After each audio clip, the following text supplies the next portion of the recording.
안녕하세요. 저는 40대 후반 여자입니다. 제 남편은 작은 회사를 운영하고 있어요. 아버님과 같이 운영하고 있던 회사였는데 노후하신 아버님은 회사에서 손을 떼시고 남편 혼자 도맡게 되었던 회사예요. 저와 남편은 각각 다른 자리에서 열심히 일을 하다 보니 시집 장가도 못 가고 있던 상태였어요. 저는 대기업은 아니지만 그래도 중소기업에서 과장이었고 거래처로 만난 남편과 자주 붙어 있다 보니 눈이 맞아 연애를 시작하게 됐어요. 40대가 되고 만난 사이라서 로맨스를 기대했다기보단 그냥 마음의 안정을 찾고 싶었다고 해야 할까요? 그런 마음으로 시작하게 된 연애였어요. 물론 사랑하는 마음이 없었던 건 아니었어요. 근데 이제 떨림보다 편안한 느낌이 더 좋았던 거였죠. 큰 설렘보단 그냥 가족 같은 그런 느낌이요. 그렇게 연애를 시작한 지 3개월이 좀 지났을 때 갑자기 남편이 저에게 프로포즈를 한 거예요. 남들이 생각하는 비싼 레스토랑 뭐 이런 건 아니었지만 차 안에서 정말 진심을 담은 말들로 저를 감동시켜줬어요. 그렇게 저는 남편의 마음을 받아줬고 빠르게 결혼 준비를 해서 초고속으로 결혼식을 하게 되었습니다. 아무래도 늦은 결혼이다 보니 주변 반대는 없었어요. 되레 결혼을 안 하고 혼자 늙어갈까 또는 손주 한번 못 안아볼까 걱정하던 양쪽 부모님들은 너무나 기뻐하시며 서로의 배우자를 받아주셨습니다. 그래서 이 결혼은 너무나도 성공적이라고 아주 잘한 선택이라고 제 스스로 생각하게 만들었어요. 그런데 그 생각은 결혼 1년 차도 안 돼서 와르르 무너져 내렸습니다. 친구들이 왜 결혼했냐고 지옥이라고 말할 때 좀 더 생각해 봐야 했었는데 시집살이 그거 진짜 보통이 아니더라고요. 명절 때마다 먼 시댁집까지 찾아가서 음식 해야지 청소해야지 어떤 날은 빨래도 해야만 했어요.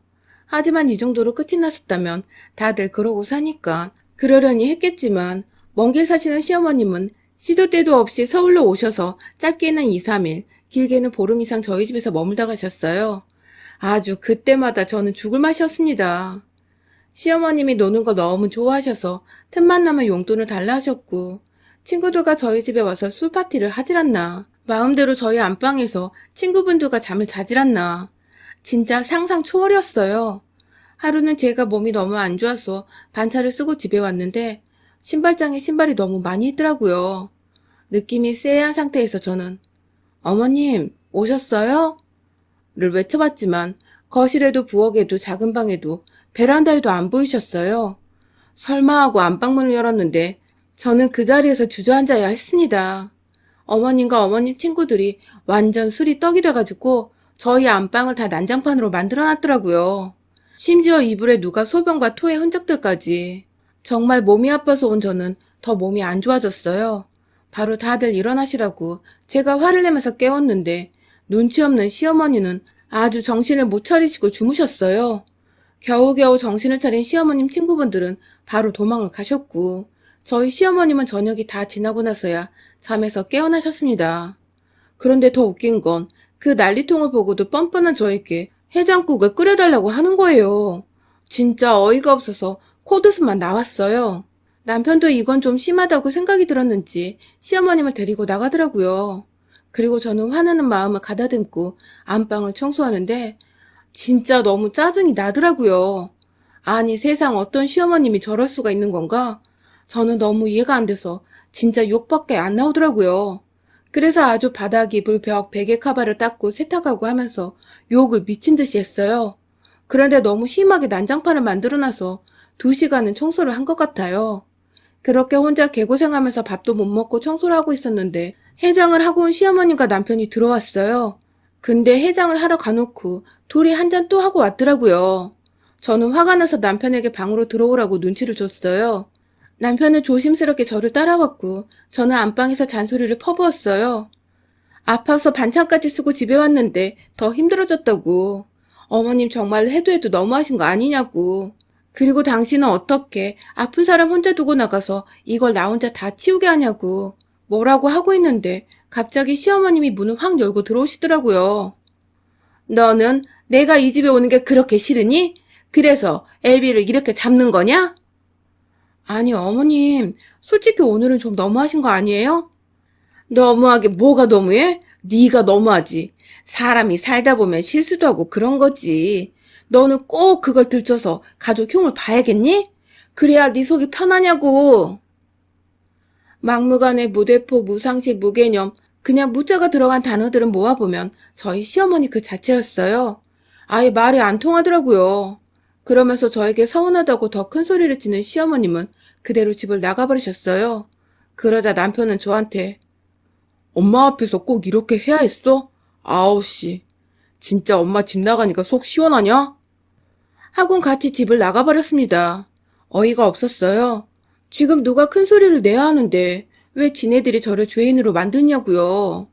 정말 어이가 없는데 둘이서 사람 하나 바보 만들기가 정말 쉽다고 저는 또 미안해지더라고요. 진짜 바보같이 저는 남편의 연락을 기다렸어요. 하지만 그날 남편은 들어오지 않았어요. 그리고 다음날 저녁이 돼서야 들어왔습니다. 그러더니 입을 완전히 닫아버렸어요. 제가 말 좀 하자고 따라다녀도 말 한마디를 안 하더라니까요. 진짜 누가 화내야 할 상황인데 참나. 다시 생각해봐도 아주 제가 등신이었어요. 그땐 남편이니까 부부싸움은 오래 하면 할수록 안 좋은 거니까 저는 풀어보려고 노력했어요. 그러자 남편이 말하더라고요. 나랑 화해하고 싶으면 엄마한테 먼저 사과해. 그리고 나한테 다시 제대로 사과하고.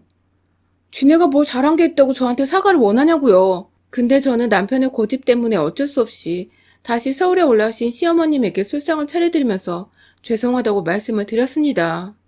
그렇게 시어머님도 남편도 기분이 다 풀리고 술자리가 끝날 때쯤 시어머님이 다시 제 심기를 건드리기 시작했어요. 예, 이번 주에 내 친구 금자 생일이거든? 집에서 좀 놀게. 생일상 좀 차려줘라. 저는 이게 뭔 소린가 싶어서 놀란 눈을 하고 네? 라고 받아쳤어요. 들었지만 듣지 못한 척하고 싶었고 잘못 들은 거라고 제 자신에게 말해주고 싶었어요. 하지만 시어머니만 한 번 더 저에게 금자 생일상 좀 차려달라고. 이미 우리 집에서 한다고 말해놔서 취소도 못해. 그니까 부탁 좀 할게 며느리. 우리 집? 아니 아들 신혼집이 어떻게 우리 집이 될 수 있는 거냐고요. 게다가 이 뻔뻔함은 대체 어디서 나오는 거고요. 진짜 저는 순간 빡침이 확 올라왔지만 최대한 얼굴 표정을 숨기려고 노력했어요. 하지만 표정이 완전 굳어버렸고 시어머님은 정색을 하면서 또 저한테 왜? 싫으냐? 잘못했다고 술상까지 차려놓고 사과하더니 다 뻥이었어? 완전 이거 노리고 저한테 화낸 거 아니냐고요. 저는 그렇게밖에 생각이 안 들더라고요. 제가 대답을 제대로 못하자 남편이 상밑으로 저를 발로 툭툭 차기 시작했어요. 그러더니 자기가 대신 대답하더라고요. 에이, 이 사람이 잘 준비해드릴 테니까 다 데려와. 걱정 말고 내가 술도 다 사놓을게. 그치 여보? 준비 잘 해줄 수 있지? 진짜 해줄 거냐? 네 입에서 대답 좀 듣자. 어쩔 수 없이 저는 알겠다고 말을 해버렸어요. 아니, 지네 집에서 하면 되지. 아무리 아들 집이라고 해도 남의 자식인 며느리를 그렇게 막 부려먹어도 되냐고요. 심지어 가족 생일상도 아니고 왜 남의 가족상을 제가 만들어야 하냐고요. 하나부터 열까지 진짜 다 마음에 안 들기 시작했어요. 이런 마음을 남편에게 말을 해봤지만 어머님이 체면을 많이 생각하시니 잔말 말고 잘 차려드리라고 말하더라고요. 그래서 당신이 차려보라고 말했는데 괜히 부부싸움만 더 커져버렸어요. 제가 집에서 노는 사람도 아니고 똑같이 일을 하는데 부당하게 저만 시집살이를 해야 한다는 사실이 솔직히 진짜 억울했어요. 하지만 한국 정서가 그러한 만큼 저도 어쩔 수 없는 부분이라고 스스로 위로하면서 세뇌를 시켰어요. 그때라도 때려쳤어야 했는데 바보 같았죠. 그렇게 어머님 친구분의 생신날 저는 회사에 월차까지 쓰고 음식을 만들려고 했는데 완전 제대로 회사 일이 터져버려서 급하게 시장에서 음식을 사서 차려놨어요. 이것도 진짜 노력한 거예요. 그리고 솔직히 제가 만든 것보단 전문가들이 만든 음식이 훨씬 맛있잖아요. 그리고 엄청 푸짐하고 다양하게 준비해놨었거든요. 그런데 시어머님과 친구분들이 아주 지랄을 하더라고요. 이럴 거면 내가 왜 집에서 먹자고 했겠니? 너는 생각도 눈치도 없는 거니? 어떻게 너는 시애미 친구들한테 이런 성의 없는 음식을 내올 수가 있어? 그러더니 상을 다 엎어버리셨어요. 아니 뭐가 문제냐고요. 제가 음식을 사왔다고 말한 것도 아니고 최대한 예의를 지키려고 노력했는데 왜 저러는지 저는 도저히 이해를 하지 못했어요. 아니 제가 오늘 회사에 일이 있어서 시간이 좀 모자랐어요. 또 말대꾸. 그러더니 시어머님이 제 입을 때리시는 거예요. 어이가 없어서 순간 머리가 멍했는데 친구분들이 킥킥 웃더라고요.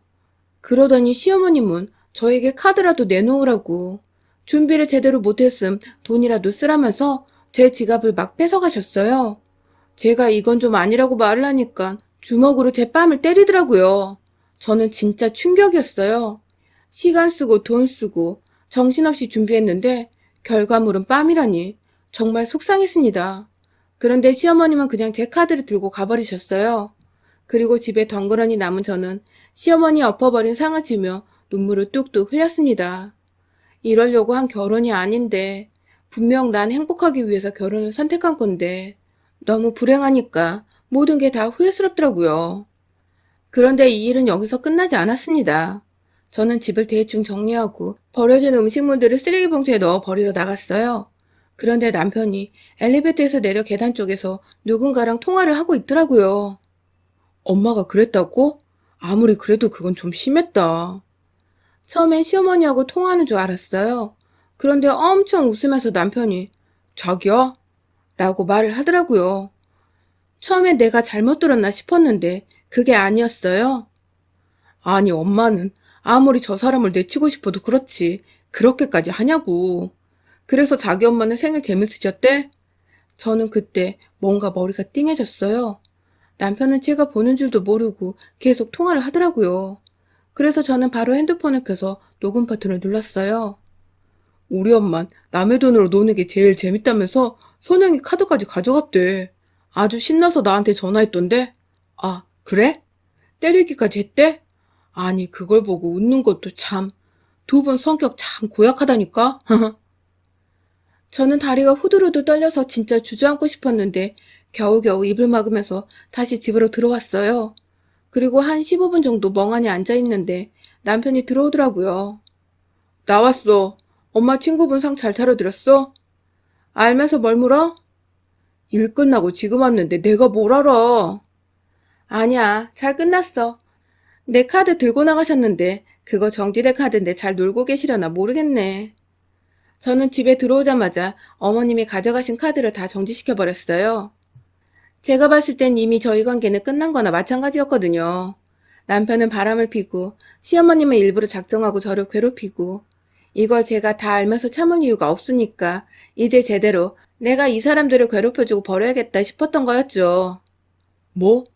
엄마 그걸로 비싼 룸 잡고 술 드시고 계신다던데 너 제정신이야? 모른다더니 왜 알고 있어? 당신 나한테 거짓말한 거야? 완전 황당한 남편은 말을 버벅대면서 헛소리를 하더라고요. 아니 그게 아니라 엄마랑 들어오기 전에 잠깐 통화했지. 너가 카드 줬다고 술집 들어간다고. 저는 빵 터졌어요. 남편 표정이 아주 겁먹은 쥐새끼 같았거든요. 긴장 풀어.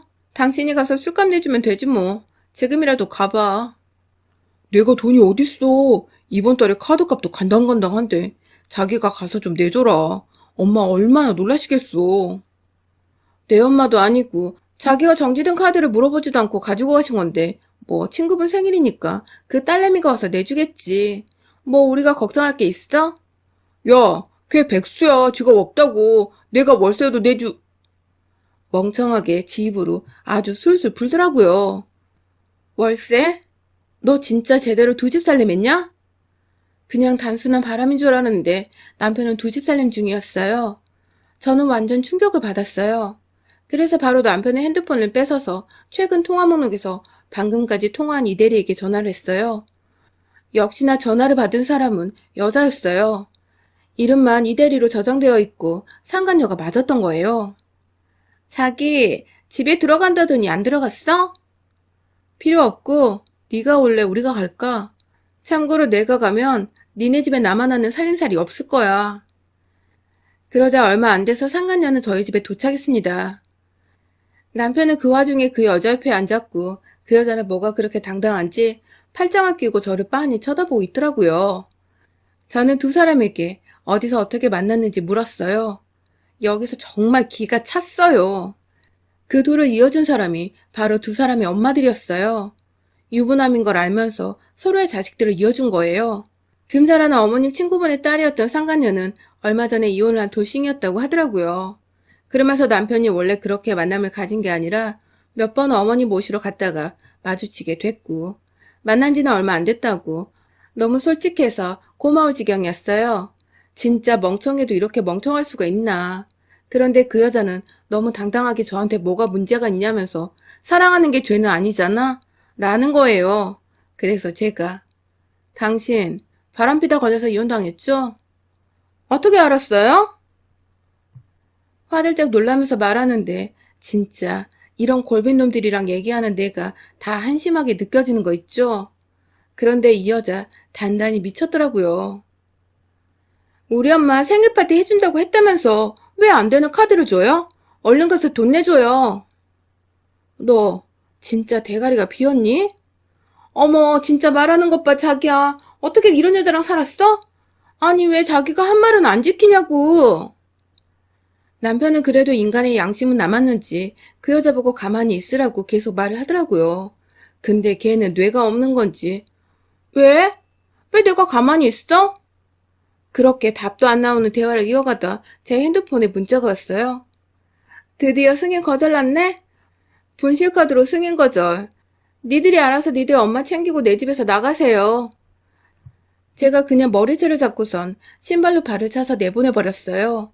우는 그 여자가 끌려나가자 남편도 뒤따라 나왔고 저는 현관에 있던 남편 신발도 발로 차서 밖으로 내던졌어요. 여보, 나는 왜 나도 쫓겨나? 미친 새끼, 아직도 정신 못 차렸네? 저는 거시기를 차주고 내보내버렸습니다. 그렇게 내보내고 핸드폰을 확인해보니까 전화가 시어머니한테 10통도 넘게 왔더라고요. 그래서 전화를 해줬어요. 받자마자 카드는 왜 안 되냐고 소리치는 시어머님께. 그러게 왜 카드를 마음대로 가지고 나가셨어요? 그렇게 뺏어간다고 그게 어머님 돈이 되겠어요? 뺏으려면 제대로 뺏어야죠. 이제 제가 뺏긴 만큼 다시 받아올게요. 라는 말을 남기고 전화를 끊어버렸어요.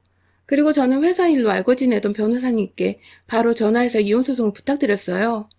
그리고 집 현관 비밀번호를 바꾼 후에 잠을 자고 있는데 집에 시어머님이 찾아왔더라고요. 문이 아주 부서져라 발로 차는데 저는 안 열어줬어요. 야, 이 삐리리야. 네가 감히 날 엿먹여? 그러고도 네가 며느리야?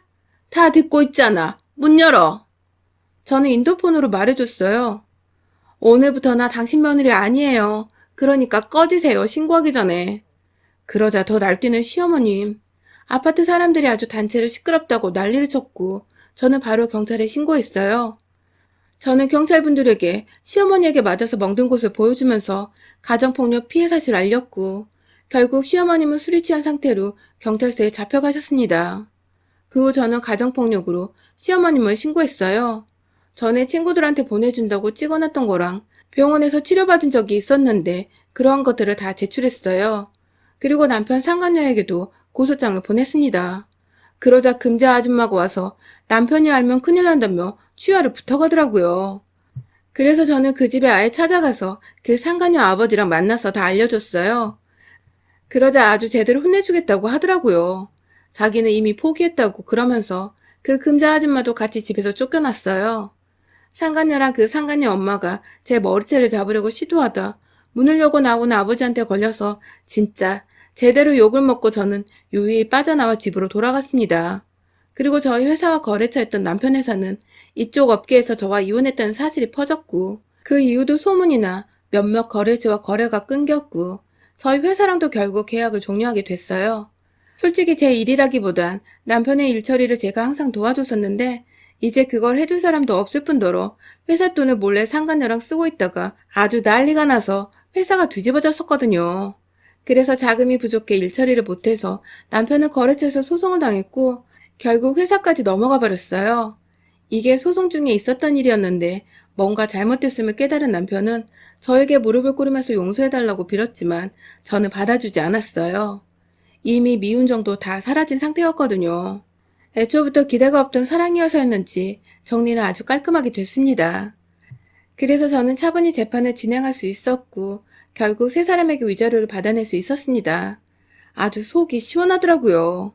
한번 저를 찾아와서 깽판을 치려고 했던 시어머님은 그동안 제가 봐줬던 것도 모르고 저한테 폭력을 쓰려고 하다가 된통 당하고 돌아갔어요. 제가 CCTV 없는 저희 회사 건물 안에서 아주 뺨을 제대로 날려줬거든요. 그리고 말해줬죠. 똥이 무서워서 내가 그동안 참은 줄 알아요? 더러워서 참아준 거지. 더 험한 꼴 당하기 싫으면 찾아오지 마세요. 안 그럼 무슨 짓을 해서라도 당신이랑 당신 아들 인생 망가뜨릴 테니까. 그 후로 멍청한 그 사람들은 제 앞에 나타나지 않았어요. 원래 화를 안 내던 사람이 화를 한 번 내면 정말 무섭잖아요. 제가 그러니까 제대로 겁을 먹었나 봐요. 진짜 한 번 더 눈에 띄면 저는 제 모든 걸 걸어서 그 인간들한테 더한 지옥을 보여줄 거예요. 여러분의 생각은 댓글로 남겨주세요. 오늘도 시청해주셔서 정말 감사합니다.